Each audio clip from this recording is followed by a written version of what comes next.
CEO Masahiro Moro, the tariffs are expected to cost Mazda almost $1 billion this financial year, with the company absorbing costs at least for now.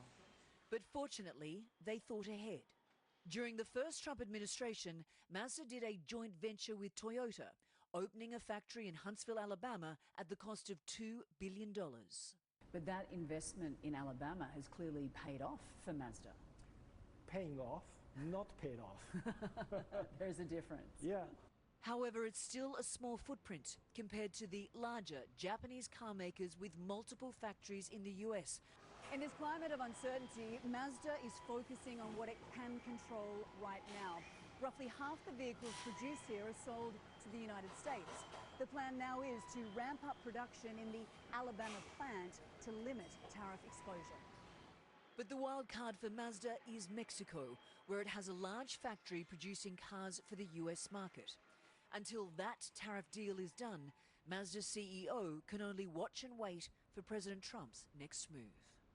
Anna Corin, CBS News. Thanks for watching Kcal News at 9. Kcal News at 10 starts right now. Breaking news right now on Kcal News at 10. Firefighter airlifted, his truck rolling off the road and plunging down a very steep hill. Mysterious dog deaths under investigation here at the Venice Canal. What health officials now believe could be the cause. And a pregnant woman arrested. Tonight, new information. A lot of new questions happened and where she is right now. But we begin with that breaking news.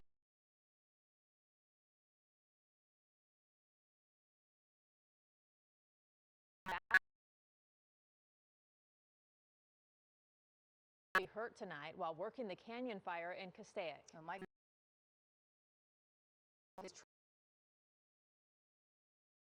truck falling 100 feet, Mike, after it ran off a road? Yeah, pretty serious. And we do believe that the truck flipped several times as well as it went down because we could see some of the damage. I want to show you more video from Kcal. They were overhead as this rescue was underway. There you see all those firefighters from both the LA County Fire as well as partner agencies trying to make sure that their partner there is okay. There's the hillside. It's unclear which of them he fell down, but clearly the truck rolled as it happened, likely the one on the left where you saw that burn scar. There's the truck damaged. You see airbags deployed. We see the windshield cracked. We also see what appears to be some damage to the roof of the four-door pickup truck. Now, that truck we've been able to see is from Kern County Fire Department. Right now, we're waiting on Kern County to give us an update on exactly how badly that firefighter was hurt or what his current status is. But this all happened very quickly there on the canyon fire. His fellow firefighters racing to his aid, loading him up into Copter 19 from the Los Angeles County Fire Department. We'll show you more video because as soon as LA County was able to get out of there in the helicopter, they took him directly to Henry Mayo Hospital, which is in the Valencia area. Luckily, a very, very short flight for this badly injured firefighter. You see him being taken out by medical personnel as well as the fire crew, the aircraft crew as well,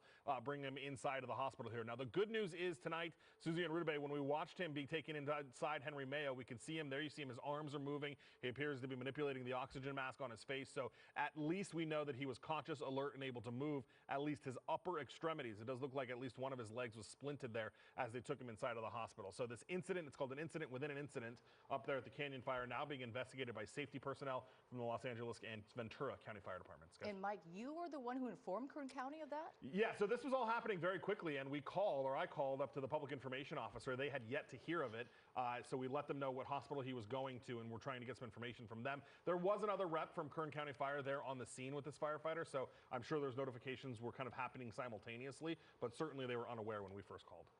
All right, Mike, thank you so much. Meanwhile, all evacuation orders and warnings have been lifted now as firefighters gain control of the canyon fire. It is now 28% contained and has burned more than 5,300 acres. Kcal News reporter Lauren Posen is live at Hasley Canyon Road in Castaic, where there are questions tonight about how this fire spread so quickly. Lauren. And we wanted to get answers to that, and we did, so you'll hear more on that in just a minute. But right now, things are looking pretty good here. It's really quiet. The deputy's car that was here for most of the night just took off. People are allowed back in their homes and their animals, too, although we haven't seen much of that quite yet. The game plan going into tonight, firefighters tell me, is they are going to continue to fight this fire aggressively, get some more leverage on the containment. They're staying on guard, and they want everyone else to do the same. Scorched hillsides, burned tree limbs, and at least 2 structures destroyed as the canyon fire keeps burning into its 2nd day. Tell me what the last 24 hours have been like. Hell. Anthony Stump lives at the end of Hasley Canyon Road. This caught us way off guard because we were sitting about a mile up here and we seen pretty much where it started and never thought that it would ever make it here. He decided not to evacuate when the canyon fire broke Thursday afternoon. That started in Ventura County, lake near Piru, and spread into LA County. 15 feet high. I mean, there was some good-sized flames. But it wasn't just the flames. The heat was just as intense. One part of my truck, it got so hot and it melted the passenger mirror. More than 400 firefighters, 7 helicopters, 3 air tankers, and 45 engines are working to control the flames. So far, they've managed to protect most homes like Rod Myers, but his World War II shed filled with wood didn't make it. If it wasn't for the calm demeanor of the firemen, we would have probably been panicked. While the cause of the fire is still under investigation, some residents told us they question if brush clearing, or lack of it, played a role in fueling the flames. We checked with LA County Fire to get to the bottom of it. In a statement, they say 5,000 properties were inspected this year. Only 12 were not in compliance and are being dealt with. Also, brush clearance needs to be within 200 feet of structures. Beyond 200 feet, they have no authority. Stump says clearing his brush isn't something to take lightly. In fact, he says it's what saved not only his house, but others near his too. Our area, we had brush clearing, so that was like a big, savior.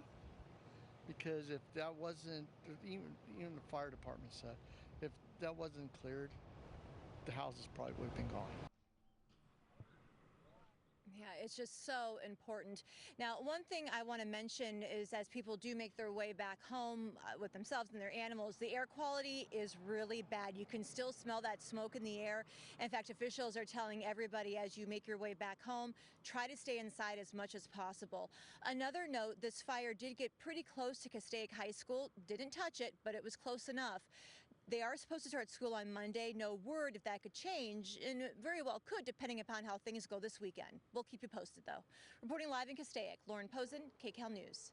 Lauren, thank you. Developing news in Venice, where a mystery may be solved tonight. That's right. Dozens of dogs got sick and others died after walking along the canals. And now our Hunter Soward says officials think they know what's going on.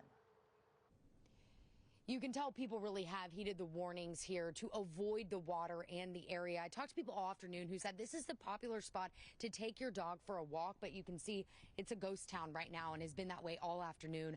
I also talked to people about what has them most on edge, and they say it's the fact that they don't know exactly what's causing these deaths.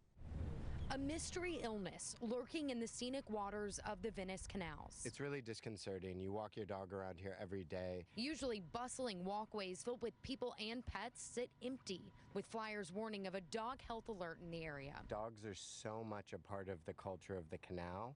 It's how we meet each other. I know people barely, but I know their dogs' names. So for this one, this seems to be quite a unique case. For weeks, LA County public health officials have warned people to stay away from the water. Samples taken recently reveal a toxic algae bloom. They did determine that there are some cyanobacteria, which is a type of organism that can produce toxins in water that can cause illness in both dogs and humans. It's just the latest theory for what's caused 26 cases of the unexplained illness and at least 5 dog deaths. They're also investigating possible exposure to pesticides or harmful organisms living in the brush. She was a great dog, and it was her happy place to walk through the canals, and it was our happy place as well to walk with her through them. Venice residents John and Tara lost their 1-year-old golden retriever, Ginger. We went to get her out of the crate, and she was having a pretty severe seizure. Despite rushing her to the vet, she died that night. Officials say symptoms include sudden extreme exhaustion, muscle weakness, and neurological problems like seizures. It's just scary, Lucy definitely does get into stuff. She'll eat plants or random things, so we've just been extra cautious. People are being told to avoid any and all contact with the water. So just trying to stay away from that area in general, and then, making sure that she's not getting into anything. Those who live here hope health officials pinpoint the exact cause, and soon. It's the not knowing that is weighing heavy on this neighborhood today.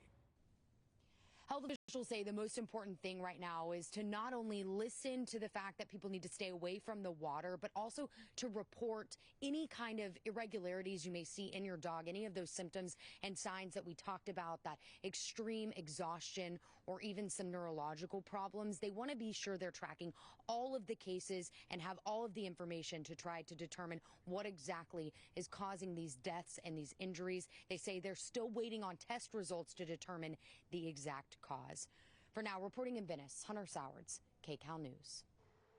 Night 3 of a water emergency in parts of Porter Ranch and Granada Hills. LADWP crews continue working to repair a broken valve that controls the flow of water to more than 9,000 customers. The valve jammed earlier this week, and the fix has proved to be extremely challenging. The LADWP is still handing out bottled water to affected customers at 3 distribution sites. Officials say some water is beginning to flow to some homes, but customers are still being told to not use tap water for anything until next week. I went home and my water was on. I mean, I hadn't tried it because I figured it was off. I'm cautious about wanting to take a shower because I don't know about the contaminants that are in the water. Well, DWP right now is pumping in water from the Metropolitan Water District to help refill a massive water storage tank and repressurize the water system. The utility hopes to complete repairs on that damaged water valve by next week. Good news for 2,800 customers in Malibu. LA County Water Works says the tap water is once again safe to drink.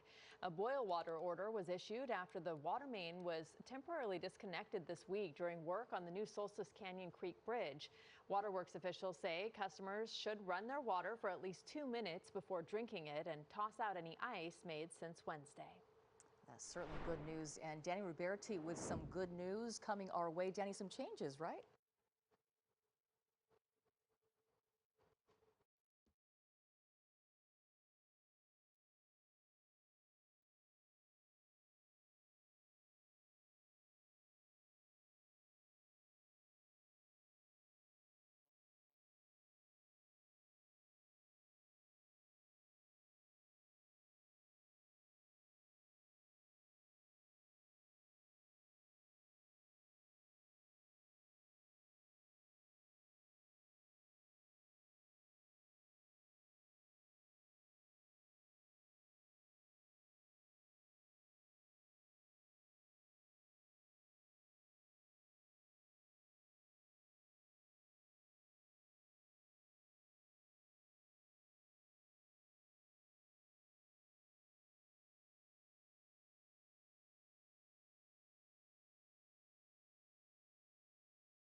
All right, Danny, thank you so much. Military-style ice raids continue here in Southern California, despite 2 federal court rulings that say they are illegal. Now, in the latest sweep, agents were spotted outside of Van Nuys Home Depot this morning. As Kcal's Zach Boto explains tonight, this actually marks the 4th ice raid at Home Depot locations just this week. Ice is back, hitting Home Depots across the LA region, including this one here in Van Nuys today. They're moving fast and they're rolling deep. Critics claim that ICE is dismissing recent court rulings, but Border Patrol officials say they're moving lawfully. New video shows ICE agents rounding